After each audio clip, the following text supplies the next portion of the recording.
ఈరోజు బ్రేక్‌ఫాస్ట్‌లోకి రాగిపిండి అప్పాలు చేశానండి. రాగి అప్పాలని ఇలా కాల్చుకుంటే చాలా గొప్ప రుచితో అద్భుతంగా ఉంటాయి. తిన్న కొద్దీ తినాలనిపిస్తుంది. అంత బావుంటాయి.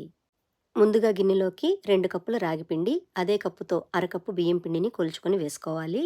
ఇప్పుడు రోట్లో కొన్ని వేయించిన పల్లీలు, 2 పచ్చిమిర్చి, చిన్న అల్లం ముక్క వేసి ఇలా కచ్చాపచ్చాగా దంచుకోవాలి. మీ దగ్గర రోలు లేకపోయినా పర్వాలేదండి. మిక్సీ జార్‌లో పల్లీలు, పచ్చిమిర్చి, అల్లం ముక్క వేసుకొని మరీ మెత్తగా కాకుండా ఇలా కచ్చాపచ్చాగా దంచుకొని పిండిలో వేసుకోవాలి. ఇలా పల్లీలు, పచ్చిమిర్చి దంచి వేసుకోవడం వల్ల మంచి ఫ్లేవర్‌ఫుల్‌గా ఉంటాయి.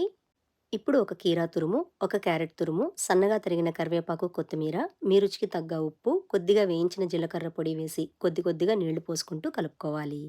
మనం కీరా తురుము వేసాం కదండీ! ఎలాగో నీళ్లు ఊరుతాయి. అందుకే ఒకేసారి నీళ్లు పోయకుండగా పిండిని ఒకసారి కలుపుకొని ఇలా కొద్ది కొద్దిగా నీళ్లు పోసుకుంటూ పిండిని కలుపుకోవాలి. ఇప్పుడు ఆకు మీద మీ చేతికి కొద్దిగా నూనె రాసుకొని, మీకు నచ్చిన సైజులో పిండి ముద్దను తీసుకొని ఇలా అప్పాల్లాగా ఒత్తుకోవాలి.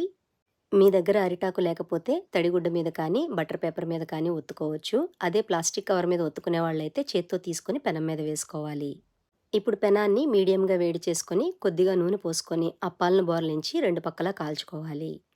రెండో పక్కకి తిప్పే ముందు కూడా పైన కొద్దిగా నూనె పూసుకొని కాల్చుకోవాలి. ఎర్రగా కాల్చుకుంటే కరకరలాడుతూ ఉంటాయి. అలా కాకుండా మీడియంగా కాల్చుకుంటే రొట్టెల్లాగా మెత్తగా ఉంటాయండి. మీరు ఎలా కాల్చుకున్నా సరే ఈ రాగిపిండి అప్పాల రుచి చాలా అద్భుతంగా ఉంటుంది. మరీ వేడి మీద కాకుండా కొంచెం చల్లారిన తర్వాత తినండి. ఈ రాగిపిండి అప్పాలను బ్రేక్‌ఫాస్ట్, డిన్నర్‌లోకే కాదండి, పిల్లలు స్కూల్ నుంచి ఈవినింగ్ ఇంటికొచ్చిన తర్వాత స్నాక్స్‌లా పెట్టడానికి కూడా బావుంటాయి.